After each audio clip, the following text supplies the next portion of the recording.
حضرت مولانا جرجیت صاحب حفظہ اللہ میرا کلاس فرینڈ بھی ہے جامعہ سنٹر بنارس میں، اور تقریر میں ایک دھوم مچائے ہیں عوام کے بیچ میں، ان دنوں جیل میں ہے۔ لوگ کہہ رہے ہیں کہ ایک طرف تو سزا سنا دیا گیا، ایک طرف لوگ کہہ رہے ہیں کہ رمضان المبارک کے پہلے چھوٹنے کی امید بھی ہے۔ اللہ سے دعا کیجیے کہ ان کی رہائی ہو جائے۔ دوسری بات، سب کا الگ الگ انداز ہے۔ بنگلہ دیش کے مشہور مولانا عبدالرزاق بن یوسف، ان کا الگ انداز ہے۔ رہی فتوے میں، چونکہ اہل حدیث کی یہاں تقلید نہیں ہے کہ کسی ایک امام نے کہہ دیا تو سب اسی پر ہاں بولیں گے، چونکہ یہاں کتاب و سنت کی روشنی میں تحقیق کرتے ہیں اور ان کے فروعات پر اہل حدیث علماء کا آپس میں اختلاف ہو جاتا ہے۔ کسی مولوی کا کوئی موقف ہے، کسی مولوی کا کوئی موقف ہے، لیکن میں نے کٹیہار میں، اور آپ کے مولانا ابو طاہر سیفی حفظہ اللہ جو صاحب گنج ڈسٹرکٹ کے ناظمی امیر ہیں، تو میں ان سے بھی یہ گزارش کی ہے کہ کوشش کیا جائے کہ جتنے بھی اہل حدیث مولانا ہیں وہ بیٹھ کر کے ایک طرح کے فتوے سے مطمئن ہو جائے۔ ایسا نہیں کہ ڈگر ڈگر چلتے چلتے الگ فتویٰ۔ ایک جگہ کہتے ہیں کہ سترہ جس طرح نبی اور صحابہ نے لگایا اسی طرح لگایا جائے، دوسرا مولوی لکڑی کا سترہ بنا کے مسجد میں رکھتے ہیں کہ جب جمعہ پڑھنے داخل ہوں گے تو سترہ جیب میں رکھ لیں گے، اور جب سنت پڑھیں گے تو اپنے سامنے اتنا بڑا سترہ لکڑی کا رکھ کے نماز ہے نا۔ اب تک بڑے علماء، اہل حدیث کے بڑے علماء، شیخ الاسلام ثناء اللہ امرتسری ہو، سید نذیر حسین محدث دہلی ہو، علامہ اسماعیل شہید ہو، مولانا شمس الحق العظیم آبادی ہو، علامہ عبید اللہ رحمانی مبارک پوری ہو، اس طرح کے درجنوں نہیں ہزاروں بڑے علماء ایک سیکنڈ کے لیے وہ جماعت کے ساتھ دعا چھوڑنے کو تیار نہیں تھے۔ اور جامعہ سلفیہ بنارس جو سب سے پہلے دعا کو بدعت بولے تھے، اس ادارے کے شیخ الحدیث اب تک، ابھی حال میں جو کورونا وبا پھیلا اسی سمے عبدالسلام مدنی کا انتقال ہوا، شیخ الحدیث ہے، بغیر دعا کے کوئی نماز نہیں چھوڑتا، نہیں ہاتھ اٹھاتا، اور جنازے میں تو کہا مانگنا ہی پڑے گا، لیکن اب تک علماء میں آپسی اجتہاد کر کے کہا کہ چلیے ہاتھ اٹھا کر جماعت کے ساتھ دعا نہیں مانگنا ہے، تو جنازہ پڑھ کے ہی لوگ بھاگنے لگے۔ اب ہمارے یہاں جلال گڑھ سے ایک اچھے مدنی عالم دین نے فتویٰ لگایا ہے کہ مٹی دینا بھی بدعت ہے۔ میت دفن کرنے کے بعد کدال میں کھینچ کے ان کے رشتہ دار لوگ قبر کے اوپر مٹی لا کے رکھ دیں گے۔ ہاں، جنازہ پڑھ کے اگر کوئی 2 قیرات کا ثواب چاہے لینا تو ان کو حتی یدفن اس حدیث کے پیش نظر کھڑا رہے گا، مٹی نہیں ڈالے گا لپ میں اٹھا کر۔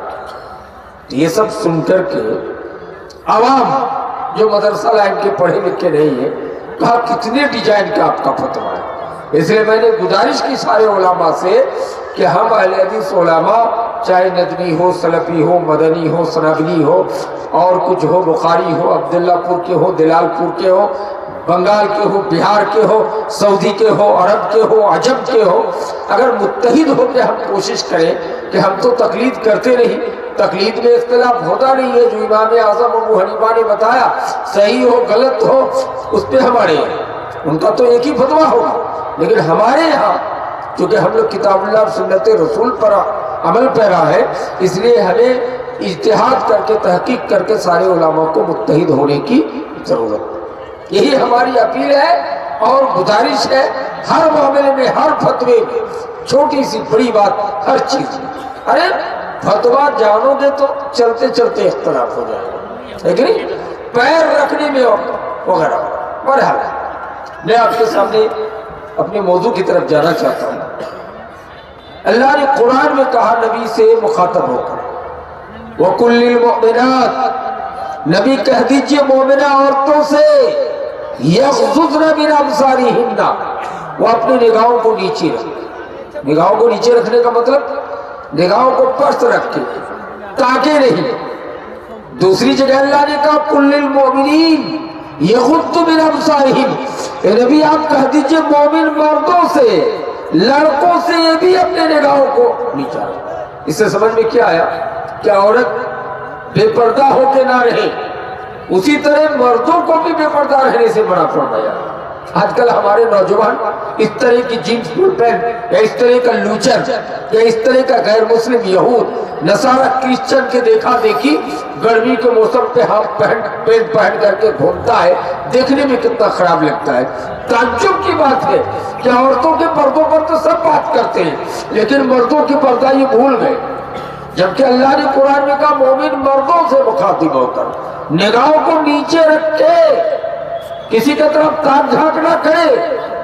چوراہے پر 3 صحابی بیٹھے، نبی چل رہے، کہا یہ تم لوگ یہاں کیا کر رہے ہو؟ کہا حضور ہوا پوری کر رہے ہیں، شام کا ٹائم ہے، بہت بہترین بھینی بھینی سہانا ہوا چل رہی ہے، ہوا خوری کر رہے ہیں۔ کہا کہ نہیں، یہاں سے اٹھ کے دوسری جگہ چلی جاؤ۔ کہا یہ عورتوں کی گزرگاہ ہے، یہاں تم لوگوں کو بیٹھنا منع ہے، نہیں بیٹھ سکتے ہو۔ اسے کیا ثابت ہوا کہ اس طرح نہیں ہونا چاہیے۔ الٹے چور کوتوال کو ڈانٹے، موجودہ سرکار نے کہا بیٹی بچاؤ بیٹی پڑھاؤ۔ بہت اچھی بات ہے، بیٹی بچاؤ بیٹی پڑھاؤ، لیکن بیٹی کو دفن کرو۔ اتر پردیش کے مکھ منتری یوگی آدتیہ ناتھ جی نے یہاں تک کہہ دیا کہ بیٹی بچاؤ اور پڑھاؤ سے مطلب مسلمانوں کی بیٹیاں نہیں ہیں اور نہ دلتوں کی بیٹیاں ہیں، اس میں ہمارے بہار بابن برہمن کی بیٹیاں مراد ہے، باقی غیروں کی بیٹیاں مر جائے کوئی فرق نہیں پڑتا۔ بہت سی مسلم لڑکیاں بھی بھاگ کر غیر مسلم لڑکوں کے ساتھ، کرسچنوں کے ساتھ بھاگ گئی۔ ہمارے برادری جس کو سرشاوادی بہار میں کہے جاتے ہیں، جھارکھنڈ میں مالدہ یا بنگالی زبان کے ماننے والے کہے جاتے ہیں، یہ برادری کے لوگ بیٹی MBBS ڈاکٹر ہے، راجپوت لڑکے سے کورٹ میرج کرا رہی ہے پٹنہ میں۔ کیا ہو گیا مسلم سماج کو؟ میری مائیں، آپ سوچ رہے ہیں کہ اسلام نے عورتوں کے ساتھ ظلم کیا ہے؟ نہیں، اس میں ہم کچھ علماء کے بھی کوتاہی ہے۔ جب بھی تقریر کیا تو وہی حدیث سنایا کہ نبی جب جہنم پہ گئے تو عورتوں کو کثیر تعداد پہ جلتے ہوئے دیکھا۔ کچھ ماؤں نے اسلام سے بیزار ہو کر اسلام چھوڑ کے کرسچن دھرم کو اختیار کر لیا۔ کہا کہ یہ بات ہے کہ اسلام نے عورتوں پر اتنا ظلم کیا ہے۔ استغفر اللہ۔ بھول گئے بھارت کی پورو پردھان منتری شریمتی اندرا گاندھی جی کا ہسبینڈ کا جب انتقال ہوا، ہندو دھرم کی ساری کتابوں کے مطابق اندرا گاندھی کو بھی جلانے کا حکم ہوا تھا۔ سوتی پرتھا قانون کے تحت ہندو دھرم میں ہے کہ جس عورت کا، جس لڑکی کا، جس عورت کا شوہر مر جائے گا یا عورت اپوتر ہے، اس کو بھی ہسبینڈ کے ساتھ زندہ جلا دیا جائے گا۔ شریمتی اندرا گاندھی کا ہسبینڈ کا جب انتقال ہوا، اندرا گاندھی کو جلانے کی بات آئی، شریمتی اندرا گاندھی بھاگ کر بھارت آئی اور بھارت میں آ کے لیکچرر دی تھی کہ مذہب اسلام وہ دھرم ہے کہ اگر کسی لڑکی کا شوہر مر جائے، کسی عورت کا شوہر مر جائے تو یہ لڑکی کو ادھیکار ہے، اس عورت کو پاور ہے، کسی دوسرے مرد سے وہ شادی کر سکتی ہے۔ کسی بھی دھرم میں یہ قانون نہیں دے گا۔ اسی موقع پہ اندرا گاندھی نے ہندو ہو کر یہ کہا تھا کہ قرآن کا حکم ہے، جو مولوی کی زبانی میں نے سنا ہے کہ وَلِلذَّكَرِ مِثْلُ حَظِّ الْأُنثَيَيْنِ، دنیا میں کسی بھی دھرم میں بیٹیوں کو، لڑکیوں کو زمین میں حصہ، پیسے میں حصہ، مکان میں حصہ دینے کا حکم نہیں ہے، اس لیے جہیز جیسے لعنت پیدا ہو گئی۔ غیر میں یہ الگ بات ہے کہ آج مسلم میں بھی جہیز کی لعنت آ رہی ہے یا آ چکی ہے، لیکن یہ ہم میں نہیں، یہاں تو قانون ہے کہ اگر ہم کسی کی بیٹی سے شادی کر رہے ہیں تو اگر بیٹا کو، ہمارے سسر کے بیٹا کو 1-1 بیگھہ زمین حصے میں ملتا ہے تو ہماری بیوی کو 10 کٹھا ملے گا۔ اگر بیٹا کو 10 لاکھ روپیہ بینک بیلنس دے رہا ہے تو بیٹی کو 5 لاکھ کر کے دینا ہوگا، نہیں تو وہ مومن نہیں ہے۔ یہ اسلام کا حکم ہے۔ ڈیہ میں، گھڑاری میں اگر 2 کٹھا کر کے گھر بنانے کے لیے بیٹا کو زمین دیے ہو تو بیٹی کا گھر دور اگر ہے تو بیٹی کو 1 کٹھا کی قیمت بھجوانا پڑے گا۔ یہ اسلام کا حکم ہے۔ اب دنیا میں اسلام جیسے بیٹیوں کے ساتھ انصاف کرنے والا مذہب آیا ہی نہیں۔ میری مائیں، آپ کو ماہواری ہوتی ہے، حیض و نفاس، دنیا میں کوئی دھرم بتا سکتا ہے؟ ہندو دھرم کی کتاب چاہے منوسمرتی ہو، چاہے گیتا ہو، یا جو بھی کتاب چترویدی لوگ آپ لوگوں کو بتاتے ہیں، ان کی کتابوں کے مطالعہ کیجئے۔ جب حیض و نفاس، ماہواری کا موسم آتا، لڑکیوں کو ایک مڑائی میں مچان بنا کر کسی ندی یا پوکھری کے کنارے رکھ دیا جاتا۔ جب ماہواری ختم تب اس کو اچھا کھانا کہاں کھاتی ہو؟ ٹفن کیریئر میں یا مٹی کے برتن میں کھانا دیا جاتا، کھانا بدوش کی طرح، ہے کہ نہیں؟ چیچک کی بیماری پھول کی بیماری کی طرح، ہے کہ نہیں؟ کوڑھی کی بیماری کی طرح۔ حالانکہ اسلام نے اس سے نفرت نہیں کیا ہے۔ حضرت عمر کوڑ زدہ پیشنٹ کے ساتھ ایک پلیٹ میں کھانا کھاتے تھے، سمجھ رہے ہیں؟ حضرت عمر سے پوچھا گیا کہ آپ کو ڈر نہیں لگ رہا ہے کہ کورونا کی طرح پھیل جائے، ہے کہ نہیں؟ کہا عمر کوڑھی کی بیماری ہے۔ کہا عمر کا ایمان اتنا مضبوط ہے کہ کوڑ زدہ پیشنٹ کے ساتھ بھی کھانا کھانے سے یہ بیماری متعدی نہیں پھیل سکتی ہے، مجھے بھروسہ ہے۔ حضرت عمر نے ایسے ہی کیا۔ لیکن حدیث ہے فر من المجوم کما تفر من الاسد، کوڑ زدہ پیشنٹ سے بھاگو جیسے باغ سے بھاگتے ہو، شیر کو دیکھ کے بھاگو، بھاگتے ہو جان بچانے کے لیے، ویسے کوڑی پیشنٹ۔ یہ کمزور ایمان والوں کے لیے ہے کہ نہیں؟ سب چیز الگ الگ معاملہ ہے۔ ایک ہے عزیمت اور ایک ہے رخصت۔ رخصت کیا ہے؟ دل میں ہمارا پکا ایمان ہے تو زبانی طور پر صرف زبان سے جان بچانے کے لیے شرکیہ کلمات کہہ سکتے ہیں، یہ رخصت ہے۔ راستے میں پکڑ لیا گیا، یوپی راجستھان میں پیٹ کے مولویوں سے کہا گیا کہ جے شری رام پڑھو، کہا اور زور سے پڑھو۔ تیسرا گھنٹہ مارا، کہا اور زور سے پڑھو۔ زور سے چتکار سے بولا جے شری رام۔ کیوں بولا؟ ڈر سے۔ کہا مولانا دل سے نہیں بولے تھے، اس لیے ایمان بچا ہوا۔ میں بھی ایکسپٹ کرتا ہوں کہ ایمان بچا ہوا ہے، لیکن اسلام اس کا حکم نہیں دیتا۔ اسلام تو ٹائٹ، بلال کے سینے پہ پتھر ہے، گرم ریتوں پہ لٹا دیا گیا ہے، اللہ کو نہیں چھوڑا۔ عبداللہ بن حذیفہ گرم تیلوں میں ڈالے جانے والے ہیں، اسلام نہیں چھوڑا۔ فرعون جیسے ظالم کی بیوی حضرت آسیہ کے ہاتھ پیر پہ کیل ٹھوک دیا گیا، فرعون تلوار لے کے کھڑا ہے۔ حضرت آسیہ نے اس موقع پہ کہا تھا کہ اللہ، وہ جنت کیسا گھر ہے جس جنت کی لالچ میں میں آج یہ تکلیف برداشت کر رہی ہوں۔ کس نے کہا تھا؟ حضرت آسیہ نے، کہ فرعون جیسا ظالم آدمی جس کو پوری دنیا اس کو سجدہ کر رہا ہے، گھوم گھوم کے سجدہ کر رہی ہے، میں ان کی بیوی ہو کر کے سجدہ کرنے کو تیار نہیں ہے۔ آج میرے ہاتھوں پہ کیل، لوہے کا کیل ٹھوک دیا گیا ہے، اتنی تکلیف۔ کہا اللہ، وہ جنت کیسا گھر ہے دکھا دے۔ رب کا حکم ہوتا ہے جاؤ۔ آج تک دنیا میں جنت کسی نبی کو، کسی ولی کو، کسی بزرگ کو دنیا میں جنت نہیں دیا گیا، نہیں دکھایا گیا۔ پھر اس کو کیا دیکھ رہے ہو؟ فرعون کی بیوی حضرت آسیہ علیہ السلام کو ڈائریکٹ جنت دنیا میں دکھا دو۔ ایمان کی مضبوطی دیکھا آپ نے؟ یہ حضرت آسیہ اسلامی خاتون میں حضرت عمار کی ماں حضرت سمیہ رضی اللہ تعالی عنہ، تلوار لے کے ابو جہل کھڑا ہے، اونٹ لے کے کھڑا ہے کہ تمہارے 2 پیر کو 2 اونٹ سے ہاتھ کر کے تمہیں چیر دیا جائے گا، لیکن اسلام کو نہیں چاہتا۔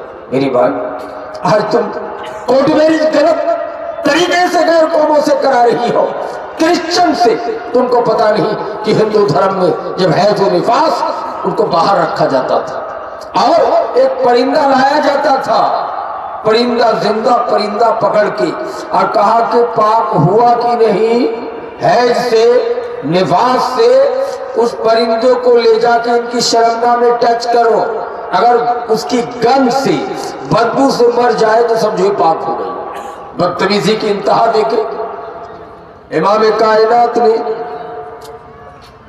اس کے جواب میں کہا کہ عائشہ پوری دنیا کی عورتوں کو بتا دو کہ حیض و نفاس اتنی خطرناک معاملہ نہیں ہے، اگر رمضان کی رات ہے، سحری بنا رہی ہے، اپنے شوہر کے ساتھ سو بھی سکتی ہے، وہ اس طرح ناپاک نہیں کہ ان کو لے جا کر کسی جنگل میں کسی بیابان پہ رکھ دیا جائے، ایسا نہیں۔ کہا کہ عائشہ پوری امت کی عورتوں کو بتا دو کہ حیض کی حالت میں اپنے شوہر کے ساتھ وہ چپک کے سو بھی سکتی ہے، سب کچھ کر سکتی ہے نکاح، لیکن بیوی سے مجامعت نہ کرے، بیوی سے وطی نہ کرے، بیوی سے سیکس نہ کرے۔ نبی کائنات نے کہا کہ حالت حیض میں اگر کوئی ناجانکار مرد اپنی بیوی سے ملاقات کرے گا یا اپنی بیوی سے سیکس کر لے گا تو ایسی صورت میں اس کو خطرناک ایڈز سے جیسی مہلک بیماری ہو جائے گی، اس لیے بیوی سے سیکس کے علاوہ سب کچھ کر سکتا ہے۔ اور جانتے حضرت عائشہ کے پاس ایک عورت آئی، فتویٰ پوچھ رہی ہے کہ عائشہ اگر روزے کی حالت میں حیض آ جائے ماہواری تو کیا کرے گی؟ کا روزہ چھوڑ دے گی، تو بعد میں پھر روزہ قضا کرنا ہے۔ اگر 10 دن تک ان کو ماہواری کا خون رہا تو 10 دن تک روزہ نہیں کرے، اور نماز بھی نہیں کرے، تو کہا روزہ قضا کرنا ہے اور نماز موت، بغیر پڑھے ثواب مل گیا اللہ کی طرف سے۔ عورت نے کہا کہ اللہ کا حکم ایسا کیوں ہے؟ کیا بولی عورت نے عائشہ سے؟ فتویٰ پوچھنے آئی ہے کہ عائش بتائیے کہ حیض آئے تو عورت روزہ قضا کرے گی، یعنی بعد میں رکھے گی جب حیض ختم تک، لیکن نماز بعد میں نہیں پڑھے گی۔ ایسا کیوں؟ حضرت عائشہ نے فتوی کا جواب نہیں دیا، کہتے حروریہ، تو تم حروریہ قبیلے کے ہو، بدعتی ہو کا شیعہ ہو کہ بدعتی بریلوی ہو، حروری ہوگا تم۔ کہا کیوں؟ ہم تو مسلمان ہیں۔ کہا کہ مسلمان ایسا سوال کر سکتا ہے کہ اللہ نے ایسا کیوں کیا، ویسا کیوں کیا؟ کوئی کہے گا مغرب کی 3 رکعت کیوں، فجر میں 2 رکعت کیوں، عشاء میں مغرب میں پہلی 2 رکعت میں زور سے قرات پڑھی جائے گی، قرآن پڑھی جائے گی، الحمدو پڑھی جائے، لیکن 1 رکعت مغرب میں باقی میں 2 رکعت دھیرے کیوں؟ کہا کیوں کا سوال کرنے والا بدعتی ہوگا، اللہ کی بنائی ہوئی شریعت میں، اللہ کی بتائی ہوئی شریعت میں کیوں نہیں کر سکتے؟ میرے بھائی پتہ یہ چلا کہ عورتوں کو بھی اونچا مقام مذہب اسلام نے دیا ہے۔ بیٹی بچاؤ بیٹی پڑھاؤ کا نعرہ مذہب اسلام نے سب سے پہلے دیا ہے، سمجھ رہے؟ نبی نے کہا سید القوم خادمہم، قوم کا سردار قوم کا خادم ہے، دیش کا پردھان منتری امت کا نوکر ہوتا ہے، دیش کا چیف منسٹر نوکر ہوتا ہے۔ اس لیے عرب کا بادشاہ آج تک بادشاہ نہیں لکھتے ہیں، سگنیچر میں کیا لکھتے ہیں؟ خادم الحرمین الشریفین، مکہ مدینی کے غلام۔ الحمدللہ ہمارے موجودہ پردھان منتری ماننی شری جناب نریندر مودی جی کہہ کہ میں دیش کا چوکیدار ہوں، اور یہ حدیث کی نقل ہے، یہ اسلام کا نقل ہے، یہ سید القوم خادمہم کا نقل ہے کہ قوم کا سردار قوم کا پردھان منتری دیش کا نوکر ہوا کرتے ہیں۔ دکھایا ہے، دمشق فتح ہو گیا، فلسطین کس نے فتح کیا؟ حضرت خالد بن ولید، ساتھ میں عبیدہ بن سراح جیت گئے۔ بیت المقدس کی چابی کرسچنوں نے کہا کہ آپ کے راجہ کے ہاتھ میں حوالہ کر سکتا ہے۔ راجہ کب آئیں گے؟ راجہ کون؟ عمر ابن الخطاب، حضرت عمر آئے. کیسے آئے جانتے ہیں؟ حضرت عمر اونٹ کا نکیل پکڑ کے غلام بن کے چل رہے ہیں اور نوکر کو اوپر بیٹھا کے رکھا ہے. یہ منظر دیکھ کر کرسچنوں نے بیت المقدس کی چابی حضرت عمر کے حوالہ کیا، لیکن زور زور سے اشہد ان لا الہ الا اللہ پڑھ کے اسلام ہی قبول کر لی. میرے بھائی، کس وجہ سے فاروق اعظم اپنے غلام کو، اپنے نوکر کو اونٹ کے اوپر بیٹھا کے رکھا ہے اور حضرت عمر دیش کا پردھان منتری ہو کر، خلیفۃ المسلمین ہو کر کے نور نکیل پکڑ کے کھینچ رہے. اس سے دیش کا باپو، ہر روپیے میں فوٹو. مہاتما گاندھی جی کہتے ہیں کہ میں یہ نہیں جانتا کہ بیدا میں کیا ہے، میں یہ نہیں جانتا کہ رام کا چرتر کیا تھا، کرشن کا چرتر کیا تھا، لیکن اگر ہم سے پوچھو کہ دیش کیسے چلانا چاہتے ہو، کہ اگر دیش کو امن و شانتی کے ساتھ چلانا چاہتے ہو تو سیرت صدیق اکبر پڑھو، سیرت فاروق اعظم پڑھو. یہ مہاتما گاندھی جی کا جملہ. میرے بھائیوں دوستو، نبی صلی اللہ علیہ وسلم سے ایک صحابی نے پوچھا متی تقوم الساعہ، کب قیامت قائم ہوگی نبی؟ آقا نے فرمایا اذا ظہرت القینات وشربت الخمور، جب معاشرے کے اندر رنڈیاں ظاہر ہو جائیں گی، قینات ناچنے والیاں، تمہاری لڑکیاں ناچے گی، وشربت الخمور، اور جب برسر عام شراب پیا جائے گا تو قیامت کا انتظار کریں. نبی کائنات نے عورتوں کے ڈریس، آج کے لہنگا جو پہن کے گھومتی ہے ہماری بیٹیاں، ہماری مائیں، شرم کرو، اس کی پیشن گوئی آج سے 1700 سال پہلے نبی کائنات نے کہہ دیا تھا کہ قرب قیامت میں کاسیات عاریات، کپڑا پہنی ہوئی ہوں گی لیکن دیکھنے میں ننگی معلوم ہو، اتنا باریک کپڑا پہنا. اور نبی کیا فرماتے ہیں کہ مائلات، یہ خود بھی لڑکی مائل ہونے والی ہوگی، یعنی کیا مطلب؟ وہ لڑکی خود بھی لڑکا کو پٹانے والی ہوگی. وہ مومنات، اور دوسروں کو لبھانے والی بھی ہوگی، یعنی خود بھی پٹنے والی اور دوسروں کو پٹانے والی ہوں گی. نبی نے فرمایا ایسی عورتیں جنت پانا تو دور کی بات ہے، جنت کی خوشبو تک نہ پائے. ذرا غور کیجئے، نبی نے فرمایا ریح الجنہ مسیرت کذا و کذا، جنت کی خوشبو اتنے ہزار کلومیٹر دور تک چلی جائیں گے، لیکن جنت کی خوشبو ایسی عورتیں، ایسی لڑکیاں نہیں پائیں گی. اللہ اکبر. ظہرت القینات، نبی نے کہا ناچنے والیاں ظاہر ہوں گے. آج ڈی جے اور رنگ برنگ کی غلط چیزیں، ناچ کے سامان، موسیقی آلات مہیا کرائے گئے ہیں. آج ہمارے گھر میں اپنا بیٹا ہے، چھوٹا سا ہے، 2 سال کا ہے، بیٹی ہے، ناچ رہی ہے، گانا سن کر ڈانس کر رہی ہے.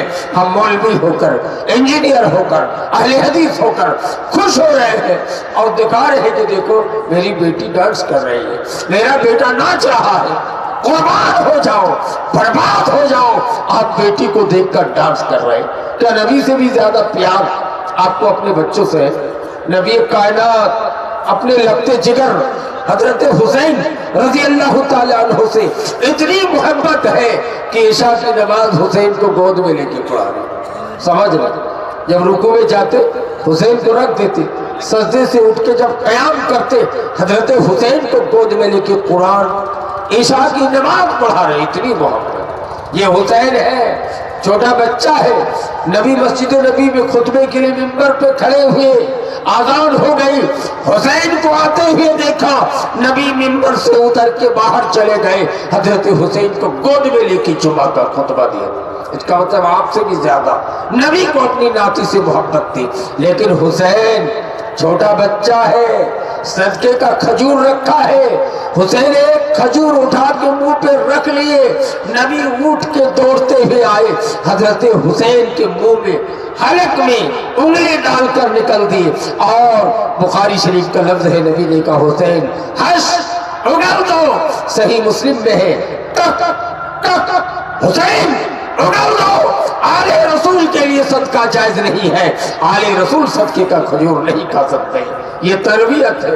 ایک طرف حسین سے محبت ہے تو دوسری طرف حسین کو ڈانٹ سنا رہے ہیں. ان کی منہ سے صدقے کے کھجور کو نکال کے پھینک رہے ہیں. جس صدقے کو کھانے کے لیے ہم اور آپ جیسے مولوی پریشان ہو جاتے ہیں, عام جنتا بھی پریشان ہے. نبی نے فرمایا صدقہ تو اوسخ الناس, یہ صدقہ لوگوں کا میل و کچیل ہے. آپ کو پھوڑا ہو جائے, گھاؤ ہو جائے, اس کے پیپ کو نکال کے, جہنم کی پیپ کو نکال کے رکھا جائے. اے توبہ, اس طرح کی پیپ ہے. کہا نبی صدقہ میل و کچیل ہے. آج سعودی کے صدقات, زکات, خیرات, فطرہ, یہ غلط چیزوں کو لا کے آپ اپنی پونجی پتی بناتے ہیں. وہ الگ میٹر ہے میرے بھائی. ہم کدھر جا رہے ہیں؟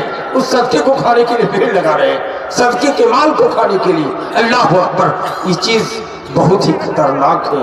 نبی نے فرمایا صدقۃ ترد البلا, اس سے مصیبتیں دور ہوتی ہیں. کہا صدقے کے حقدار کون ہے؟ نبی نے فرمایا فقراء, مساکین, جو ہر درجے کا محتاج ہو وہ کھا سکتے ہیں. کہا بڑے لوگ کھا سکتے ہیں؟ کہ نہیں, گنہگار ہوں گے. کہا حضور ہم مدرسے کے نام پہ چندہ کر کے کھا سکتے ہیں, مسجد کے نام سے چندہ لا کے کھا سکتے ہیں, سعودی سے, قطر سے, دبئی سے, قطر سے, کویت سے, بحرین سے کھا سکتے نہیں. بخاری کی حدیث ہے, قیامت کے میدان میں سب کو جمع کیا جائے گا, الگ الگ بھیش میں. کوئی جمع ہوگا تو ان کا گردن ٹیڑھا ہوگا, کوئی آئے گا تو کسی کا ہاتھ ٹیڑھا ہوگا. کچھ لوگ جمع کیے جائیں گے جن کے چہرے پہ گوشت نہیں ہوگا. آپ میڈیکل کالج میں جا کے دیکھے ہوں گے, سر پہ ہڈی کی بوڈی کھڑا ہے, حاضر کیا جائے گا. کہے گا یہ کون لوگ ہیں جن کے چہرے پہ گوشت نہیں ہے؟ کہا کہ آقا یہ وہ لوگ ہیں جو لوگ طاقت رہتے ہوئے بھیک مانگتے تھے, طاقت رہتے ہوئے بھیک مانگتے تھے, طاقت رہتے ہوئے بھیک مانگتے تھے. ہائے ہائے, صحت مند ہیں پھر بھی زکات لا کے کھا رہے ہیں, صحت مند ہیں تو بھی بھیک مانگ کے کھاتے ہیں. اللہ اکبر, الید العلیٰ خیر من الید السفلیٰ, اوپر والا ہاتھ نیچے والے ہاتھ سے بہتر ہے, لینے والا سے دینے والا بہتر ہے. تعریف کیا گیا ہے نبی کائنات صلی اللہ علیہ وسلم کا, جتنا دو گے اتنا سسٹم نکلے گا. اور ایک حدیث سنا دیں, علامہ ذہبی رحمہ اللہ نے ایک واقعہ نقل کیا ہے حدیث نے. کیا واقعہ؟ ایک سیٹ آدمی, ہمارے غفور صاحب, عبدالغفور صاحب سیٹ کی طرح, یعنی مدرسے کا پڑھا لکھا مولوی نہیں تھے لیکن انگریزی لائن کے پڑھے لکھے تھے. کہا مولانا صاحب یہ مسجد بنانے کے لیے آپ لوگ پریشان ہیں اور حدیث سنا رہے کہ من بنا للہ مسجدا بن اللہ لہ بیتا فی الجنہ, جو اللہ کی رضا کے لیے مسجد تعمیر کرے گا اللہ تعالیٰ ان کے لیے جنت میں ایک گھر بنائے گا. مولانا یہ گارنٹی نامہ ایک کاغذ میں لکھ دیجئے. مولوی بھی ڈر گئی کہ یہ تقریر کر کے تمہیں پھیر میں گر گیا کہ من بنا للہ مسجدا بن اللہ لہ بیتا فی الجنہ, یہ مجھ سے جنت کی گارنٹی نامہ مانگ رہے ہیں. ہم تو کوئی اللہ تھوڑے ہیں کہ جنت کی گارنٹی دیں گے. کا گارنٹی نامہ لکھ دیجئے. کسی اچھے اور بڑے مولوی نے امام صاحب کو مشورہ دیا کہ گارنٹی نامہ لکھنے میں کیا ہے, یہی حدیث لکھ دیجئے نا, من بنا للہ مسجدا بن اللہ لہ بیتا فی الجنہ, جو اللہ کی رضا کے لیے مسجد بنائے گا اللہ ان کے لیے جنت میں گھر بنائے گا. دے دو, دے دیا.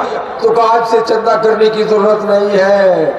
سیٹ نے کہا میں تنہا جو بھی پیسہ لگے گا مسجد کا. سیٹ پیسہ دے کے مسجد بنا کے فائنل ہو رہا ہے, لیکن سپنا دیکھ رہے ہیں. سے کیا سپنا؟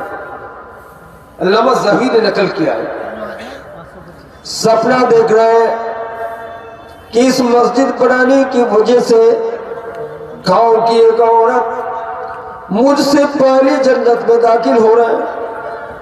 لوگوں کے سامنے سیٹھ جی بیان کر رہے ہیں کہ مسجد میں خرچ میں دے رہا ہوں, اس مسجد میں سارا پیسہ میں دے رہا ہوں. لیکن کیا بات ہے, آج 3 دن سے لگاتار میں نے سپنا دیکھا ہے, میں نے خواب دیکھا ہے کہ میرے پہلے ایک عورت جنت میں جا رہی ہے. لوگوں نے کہا شیطانی وسوسہ ہوگا سیٹھ جی, ڈیلی دیکھنے سے کیا ہوگا؟ کہا کہ نہیں, یہ شیطانی وسوسہ نہیں ہے, میں آج بھی دیکھا ہوں, کل بھی دیکھا ہوں, اس سے پہلے بھی خواب دیکھا ہوں.